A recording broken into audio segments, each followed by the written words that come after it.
নমস্কার, আপনারা দেখছেন সংকেত মিডিয়া, সোজা কথা সহজভাবে। নমস্কার, সংকেত মিডিয়া আপনাদেরকে আরও একবার স্বাগত। সাদা কালো সঙ্গে পার্থ নিয়ে বেশ কয়েকটা দিন পর আবার আপনাদের সামনে। এবার থেকে প্রায় নিয়মিত সাদা কালো সঙ্গে পার্থ নিয়ে আপনাদের কাছে আবার সংকেত মিডিয়ার পর্দায় সরাসরি কিছু আলাপচারিতা, কিছু আড্ডা, কিছু কথাবার্তা নিয়ে আবার আসব। এই সাম্প্রতিকতম সময়ে যেমন যাচ্ছে, যেমন চলছে, মনে হলো যে একটু কথা বলা দরকার। আজ মা শারদার জন্মতিথি। সেই জন্মতিথিতে আর এক পশ্চিমবঙ্গের অত্যন্ত পবিত্র স্থান, অত্যন্ত পুণ্য ধামে আমরা রয়েছি। আমি আমার সহকর্মীকে বলবো যে একদম সামনে দেখাতে যে আমি ঠিক যেখানে রয়েছি তার আশীর্বাদ নিয়ে আমি যেমনই আছি, ভালো মন্দই যেমনই আছি, তার আশীর্বাদেই আছি বোধহয়। কপিল মুনি আমার আপনার সবার উপরে আশীর্বাদ বর্ষণ করুক, সবার ভালো হোক, কপিল মুনি সবাইকে ভালো রাখুক, এটাই আমার চাওয়া। আর তার সঙ্গে এই মুহূর্তে পশ্চিমবঙ্গ যেমন আছে বা পশ্চিমবঙ্গ কেমন আছে সেটা নিয়ে একটু দু একটা কথা বলি। আপনারা জানেন যে একদম সাম্প্রতিককালে বিভিন্ন ঘটনার ঘনঘটা যত দিন এগোচ্ছে, কয়েকদিন আগে আমরা জানি যে দুর্গোৎসব চলে গেছে, নববর্ষের যে উৎসব সেটাও আসতে চলেছে, ইংরেজি বছরের নববর্ষ আর কয়েকটা দিন মাত্র। কিন্তু তারপরেই নতুন বছর পড়লেই ভোট উৎসব পশ্চিমবঙ্গে। একেবারে কি বলবো, ভোট জ্বরে সবাই বোধহয় একটু আক্রান্ত হয়ে পড়বেন। এবং ভোট জ্বরে যে আক্রান্ত হওয়া শুরু হয়ে গেছে, অন্তত সাধারণ মানুষের ওপর সেভাবে দাগ না কাটলেও রাজনৈতিকভাবে, রাজনৈতিক মহলে যে সেই দাগ কাটা শুরু হয়ে গেছে তা আমরা দেখতেই পাচ্ছি। আমরা দেখছি যে হুমায়ুন কবির তার কিছু কথাবার্তা, তার বক্তব্য, নভেম্বর মাসের শেষ থেকে ডিসেম্বর মাস তার বাবরি মসজিদ তৈরি করার ইচ্ছে, তৃণমূল কংগ্রেস তাকে সাসপেন্ড করলো, বিজেপি ব্রিগেডে গীতাপাঠ করালো, সেই গীতাপাঠকে কেন্দ্র করে এক চিকেন প্যাটিস বিক্রেতাকে নিয়ে একটা কোথাও সমস্যা তৈরি হলো, তাকে মারধর করা হলো। আজকে সেই মারধর করেছেন বলে অভিযোগ যার বিরুদ্ধে, তাকে পুলিশ গ্রেপ্তার করলো। এবং এই সব কিছু নিয়ে মানে তৃণমূল, বিজেপি, তাদের বিভিন্ন কার্যকলাপ এবং যে দলটা এই মুহূর্তে শুধুমাত্র টেলিভিশনের পর্দাতেই বেশি জনপ্রিয়, সেই বামফ্রন্টও কিন্তু তাদের মতো করে টেলিভিশন পর্দায় বিভিন্ন ইস্যু নিয়ে আলোকপাত করে যাচ্ছেন। কারণ ভোট একটা বড় বিষয়। এতদিন পর ভোটের প্রাক্কালে বিজেপিকে গীতাপাঠ করাতে হলো। খুব ভালো জিনিস, হিন্দুরা শ্রীমদ্ গীতাকে স্মরণ করে সব কিছু করেন, কিন্তু সেটা এই ডিসেম্বরে কেন? তাতে কোনো আপত্তি নেই, হওয়াটা বাঞ্ছিত, হওয়াটা কাম্য। কিন্তু সেটা তো November, October, September, August, July, June বা মে, এপ্রিল, মার্চ, ফেব্রুয়ারি, জানুয়ারি, যে কোনো সময় হতে পারতো। 25-এর জায়গায় 24, 23, 22ও হতে পারতো, 21শে ডিসেম্বরেও হতে পারতো। আসলে ভোট বড় বালাই। সেটা ভারত পাকিস্তান যুদ্ধ হোক, পুলওয়ামা কাণ্ড হোক, গীতাপাঠ হোক, কোথাও একটা সুড়সুড়ি দিয়ে একটা পার্সেন্টেজ অফ ভোট ব্যাংককে কনসোলিডেট করার একটা চেষ্টা বিজেপি একেবারে তাদের জন্মলগ্ন থেকে করে আসছে। অন্যদিকে হুমায়ুন কবির তৃণমূলের বিতর্কিত নেতা, আসলে তৃণমূলের নেতা না, তিনি আসলে বিতর্কিত নেতাই। তৃণমূলের নেতা বলাটা বোধহয় ভুল হলো না, তাকে বহিষ্কার করা হয়, সাসপেন্ড করা হচ্ছে সেই জন্য বলছি না। আসলে তিনি তো ব্যক্তিগত স্বার্থ চরিতার্থ ছাড়া তিনি আর কি করেছেন বা করতে পারেন সেটা কিন্তু সাধারণ মানুষ বুঝে উঠতে পারে না। কেন বুঝে উঠতে পারে না? কারণ তিনি কখনো তৃণমূল, কখনো কংগ্রেস, কখনো বিজেপি, কখনো তৃণমূল, এই তাদের চলতে থাকে। তাকে তৈরি করলেন অধীর চৌধুরী, সেখান থেকে তিনি তৃণমূলে, আজকে না অনেকদিন আগে উপনির্বাচন হলো, তিনি হেরে গেলেন কংগ্রেসের কাছে। তারপর তিনি কলকে পেলেন না, ভালো করে হালে পানি পেলেন না, তিনি বিজেপিতে, তিনি কংগ্রেসে, তিনি তৃণমূলে। এই যে আমার ইচ্ছে পূরণ না হলে আমি দল পরিবর্তন করব, যেন জামা যখন যে কোনো জামা পরে ফেলা যায়। সাধারণ মানুষ এই রকম ব্যক্তিগত স্বার্থ চরিতার্থ করার চেষ্টা করা যে কোনো রাজনীতিবিদকে কেন প্রত্যাখ্যান করবেন না, সেটা সাধারণ মানুষকে ভাবতে হবে। কিন্তু যেসব রাজনৈতিক দল এই হুমায়ুন কবিরের মতো নেতাদেরকে দলে জায়গা দেবেন, তাদেরকে প্রতিবার সমস্যায় পড়তে হবে। কেন রাজনৈতিক দলগুলো এই সব মানুষদেরকে দলে জায়গা দেন? নিজস্ব কিছু পকেট ভোট আছে বলে, নিজস্ব কিছু তল্পি বাহক আছে বলে। এই যে সাসপেন্ডেড তৃণমূল নেতা ভোটের সময় কোথায় যাবেন, কি করবেন, ভোট পরবর্তীতে আবার কোথায় যাবেন, কেউ জানে না। এবং তিনি বলছেন ক্যামেরার সামনে যে তার দাবি দাবা পূরণ হলে তবেই তিনি কি করবেন, কোন দলে যাবেন বা কি করবেন। দলের থেকে ব্যক্তি বড়? কোন দলের থেকে? কংগ্রেস হোক, বিজেপি হোক, তৃণমূল হোক, বামফ্রন্ট হোক, ব্যক্তি কখনো কোনো প্রতিষ্ঠানের থেকে, কোনো দলের থেকে বড় হতেই পারে না। এটা এই নেতাদের যেমন বুঝতে হবে, কোথাও বোধহয় দলের শীর্ষ নেতৃত্ব যারা আছেন তাদেরকেও এটা ভাবতে হবে। কিন্তু ভাবতেই হবে, না হলে আসলে ভোট তো একটা সময় আবেগ ছিল। ভোট, রাজনীতি, এগুলো একটা আবেগ ছিল। রাজনীতির জন্য ভোট বা ভোটের জন্য রাজনীতি, দুটোই একে অপরের পরিপূরক। আগে রাজনীতিটা করার জন্য ভোটের প্রয়োজন ছিল, সাধারণ মানুষকে পরিষেবা দেওয়ার জন্য ভোটের দরকার ছিল। এখন ভোটের জন্য বোধহয় রাজনীতি হয়।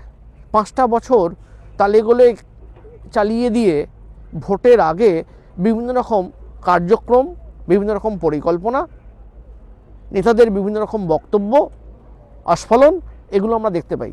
কেন? ভোটের এই স্ট্র্যাটেজি কোথাও সমাজকে অবক্ষয়ের দিকে নিয়ে যাচ্ছে না তো?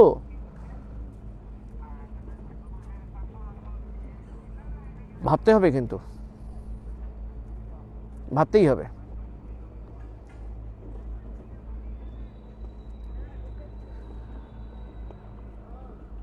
বিজেপিতে এই যে পালাবদল হলো, সুকান্ত বাবুর জায়গায় শ্রমিক বাবু এলেন। শ্রমিক বাবু অত্যন্ত বাগ্মী, ভালো বক্তা, অত্যন্ত শিক্ষিত, কিন্তু তার নিজস্ব কি সেই অর্থে সংগঠন আছে?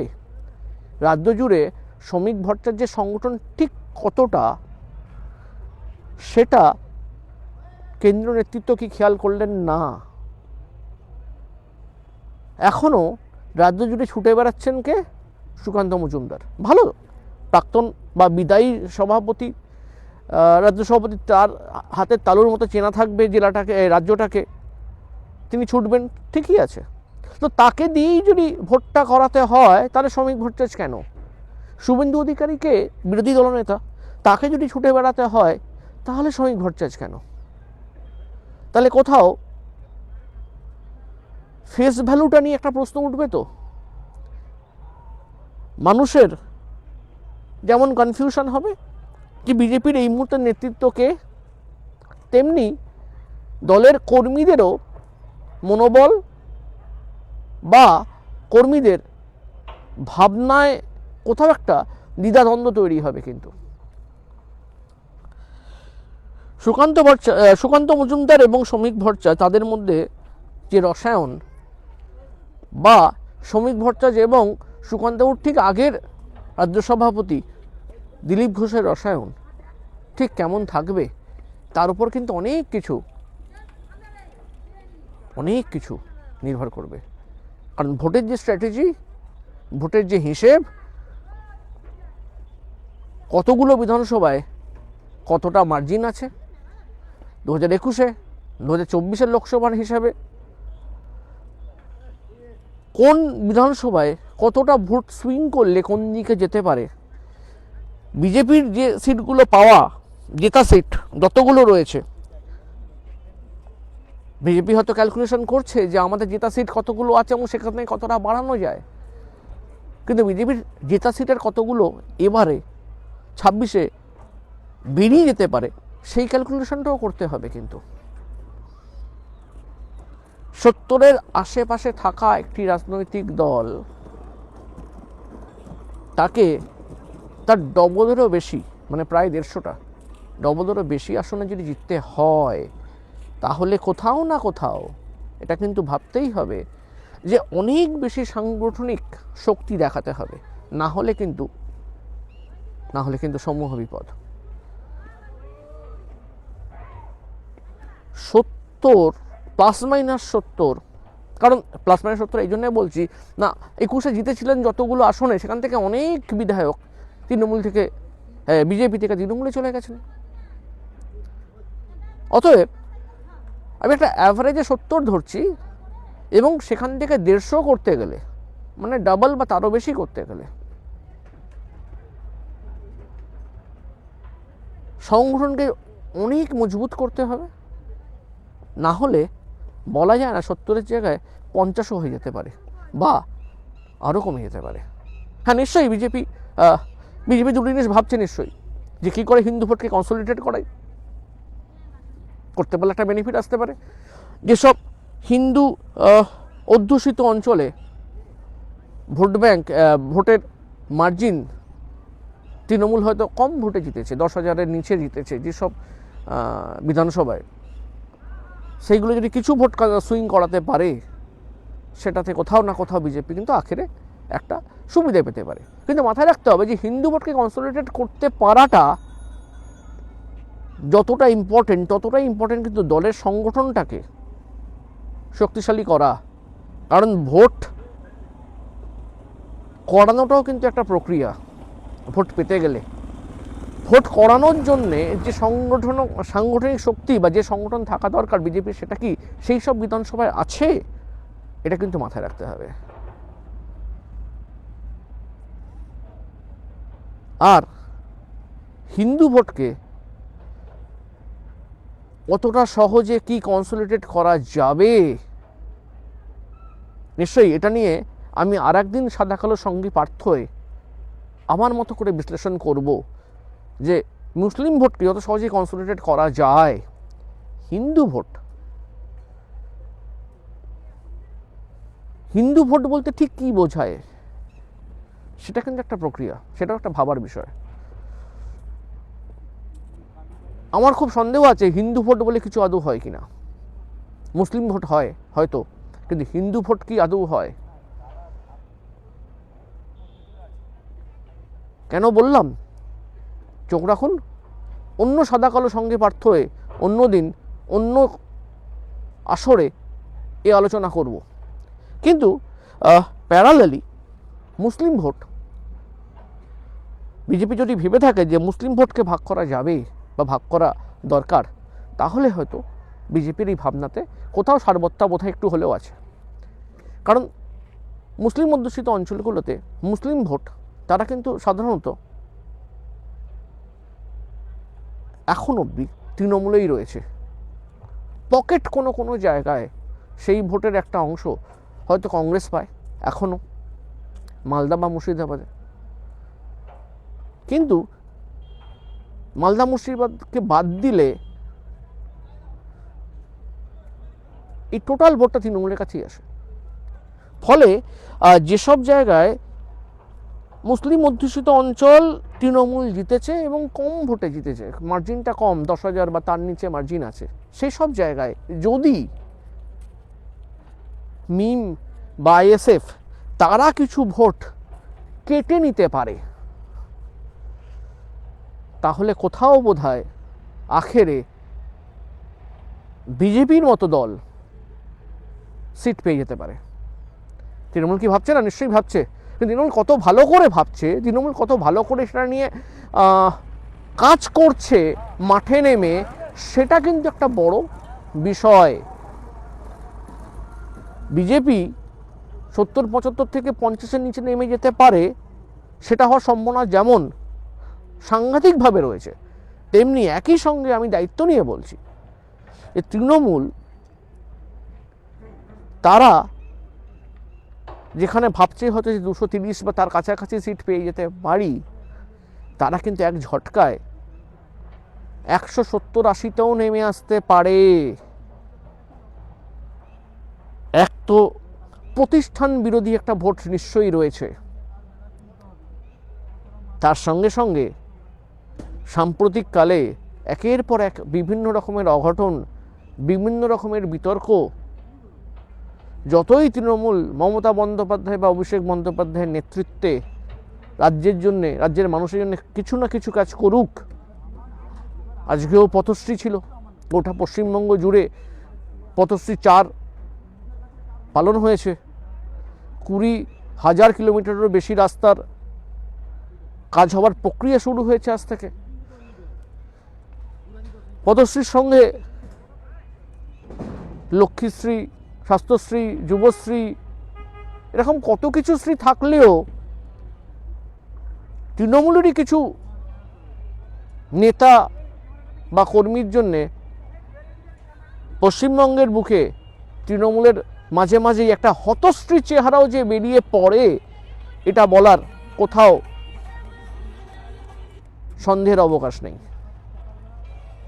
কেন তৃণমূলের কিছু নেতা বিভিন্ন সময় দলকে বিভ্রান্ত করে, তৃণমূলের কিছু নেতা কেন বিভিন্ন সময় দলকে বিপদের মুখে বলে, এটা তৃণমূলের নেতারা যদি না ভাবেন, উঠতি নেতা, ছুটকো নেতা, মাঝারি নেতা, পাড়ার নেতা, স্থানীয় নেতা থেকে শুরু করে মমতা বন্দ্যোপাধ্যায় বা অভিষেক বন্দ্যোপাধ্যায়ের বিভিন্ন সময় কাছাকাছি থাকা নেতারাও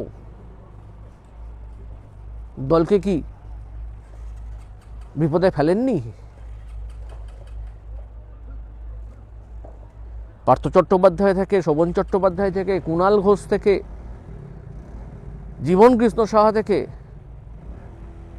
অনুব্রত মণ্ডল থেকে,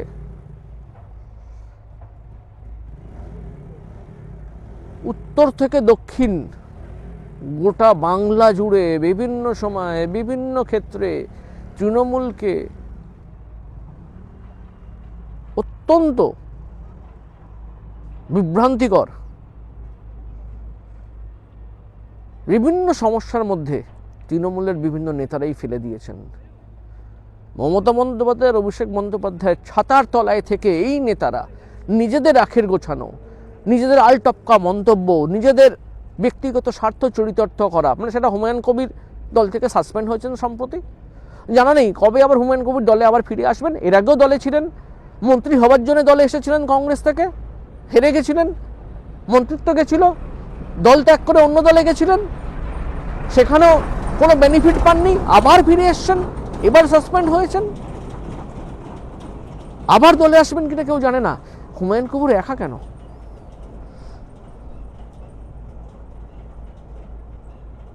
কোনো না কোনো একটা সমস্যায় শোভন চট্টোপাধ্যায়কে দল থেকে সরতে হয়েছিল।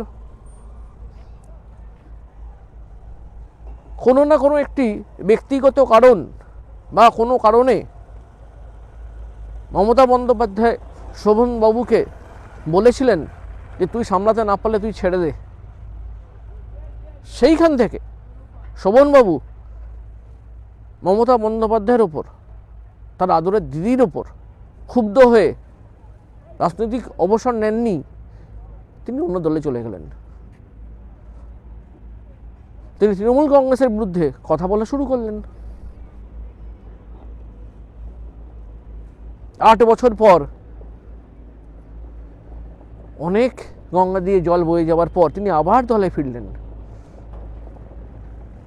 2025 নয়, 24-এ, 23-এ, 22-এ, 21শে জুলাইয়ের আগে প্রত্যেকবার দায়িত্ব নিয়ে বলছি যে 22-এ, 23-এ, 24-এ, 21শে জুলাইয়ের আগে একটা আলোচনা হতো শোভনবাবু কি দলে ফিরছেন। অবশেষে 25-এ কতটা দরকার ছিল তৃণমূল কংগ্রেস বলতে পারবে। শোভন চ্যাটার্জি দলে এসে তৃণমূল কংগ্রেসের কতটা ভালো হলো, কতটা সুবিধা পাবে তৃণমূল কংগ্রেস, সেটা তো সময় বলবে। কিন্তু শোভন চ্যাটার্জির মতো, পার্থবাবুর মতো, কুণাল ঘোষের মতো, বা গতবার 2019-এর পর যখন হাওয়া গরম ছিল, 21-এর ঠিক আগে আগে যারা বিজেপিতে চলে গেছিলেন তারা অনেকেই এখন আবার তৃণমূলে। এই যে সুবিধাবাদী জামা বদলানো নেতারা, তারা কোনো রাজনৈতিক দলকেই কি এগিয়ে দিতে পারবে?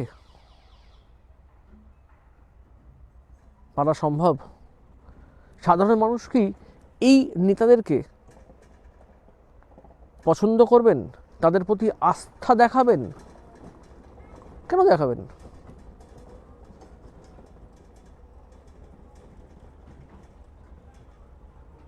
এটা কোথাও রাজনৈতিক দলগুলোর ভাবা দরকার। তৃণমূলে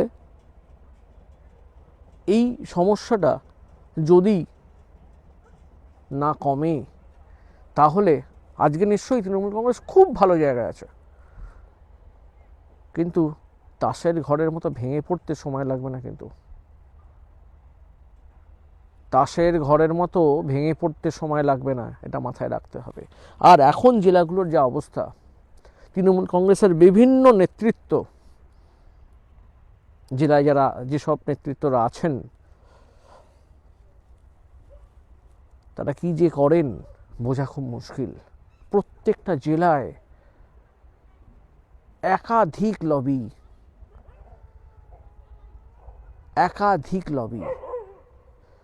জেলা সভাপতির সাথে অর্ধেক জায়গায় ব্লক সভাপতি বা টাউন সভাপতিদের ঘনিষ্ঠতা নেই, কেউ কাউকে মানে না। জেলার যুব সভাপতির সাথে টাউন বা ব্লকের যুব সভাপতির যোগাযোগ নাই, ব্লকের যুব সভাপতির সাথে মাদারের সভাপতির যোগাযোগ নাই। শুধু যোগাযোগ নাই নয়, একে অপরের বিরুদ্ধে লবি করছে। নেহাত কঠিন প্রতিপক্ষ নেই, তাই বোধহয় টিকে যাচ্ছে। একটু কঠিন প্রতিপক্ষ তৈরি হলেই, বিরোধী স্ট্রং সংগঠন থাকলে কি অবস্থা হবে?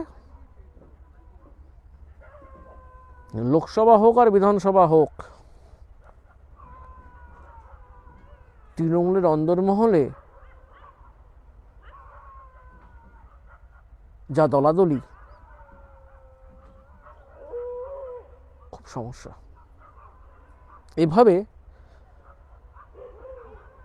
কতদিন আগামীতে সুষ্ঠুভাবে চালানো সম্ভব অভিষেক বন্দ্যোপাধ্যায় বা মমতা বন্দ্যোপাধ্যায়কে নিশ্চয়ই ভাবতে হবে।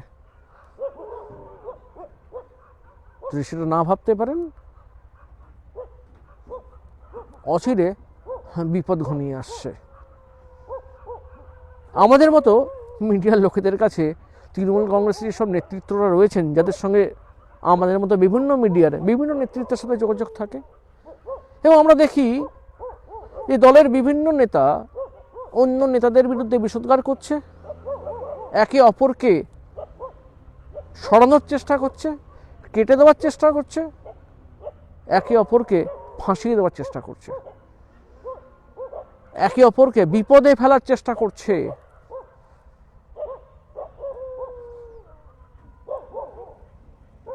এভাবে কতদিন?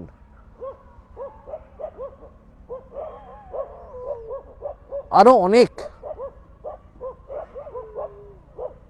এই ধরনের মজার কিস্সা রয়েছে, জানাবো আপনাদেরকে। তবে আজকে আর নয়, আবার আগামী পর্বে অনেক মজার কথা, মজার গল্প, হতাশার গল্প, দুর্ভাগ্যের গল্পের কথা বলবো। গল্প নয়, সত্যি। তবে হ্যাঁ, নামধামগুলো তো বলতে পারবো না বা বলবো না, কিন্তু ঘটনাগুলো বলবো, যাতে করে দলের শীর্ষ নেতৃত্ব অভিষেক বন্দ্যোপাধ্যায় বা মমতা বন্দ্যোপাধ্যায় জানতে পারেন, যদি জানতে চান দলের ভিতরে কি চলে, কিভাবে চলে। তারা আইপ্যাককে রেখেছেন, আইপ্যাকের কাছে একটা টিম, হয়তো তারা এখন পোস্টে আছে, তারা ঠিক আগের যারা ছিল তাদের বিপক্ষে বলছে, বা হয়তো যারা আগে ছিল তাদের সঙ্গে আইপ্যাকের সম্পর্ক খুব ভালো, তারা এখনকার টিমকে অপদস্থ করার আপ্রাণ চেষ্টা করছে। আইপ্যাক বা অভিষেক বন্দ্যোপাধ্যায়ের দপ্তর, তারা হয়তো চেষ্টা করছেন দলকে ভালো জায়গায় নিয়ে যাওয়ার, কিন্তু নিচুতলার কর্মী নেতৃত্ব তারা নিজেদের বিরুদ্ধে এত লড়াই করছেন, এত খেয়াঘেয়ি করছেন, এত দ্বন্দ্ব, এত সমস্যা। ক্যামেরার সামনে সবাই বলছেন বা হয়তো পাশে বসে খুব ভালো সম্পর্ক, কিন্তু তারপরেই ক্যামেরাটা বন্ধ হলেই একেবারে উলট পুরাণ। অভিষেক বাবু, আপনি সর্বভারতীয় সাধারণ সম্পাদক, আপনি খুব চেষ্টা করছেন দলটাকে ভালো জায়গায় নিয়ে যাওয়ার, একটু কান পাতুন এবং কান দিয়ে নয়, চোখ দিয়ে দেখুন, অনেক কিছু জানতে পারবেন। ভালো থাকবেন সবাই, সুস্থ থাকবেন, সজাগ থাকবেন। শীত পড়ে গেছে, একটু সতর্ক থাকবেন, শরীর স্বাস্থ্যের প্রতি সবাই একটু যত্নশীল হবেন। দেখা হবে খুব শীঘ্রই সাদা কালো সঙ্গে পার্থ নিয়ে আবার। আপাতত নমস্কার, শুভরাত্রি। Subscribe our channel, press the bell icon.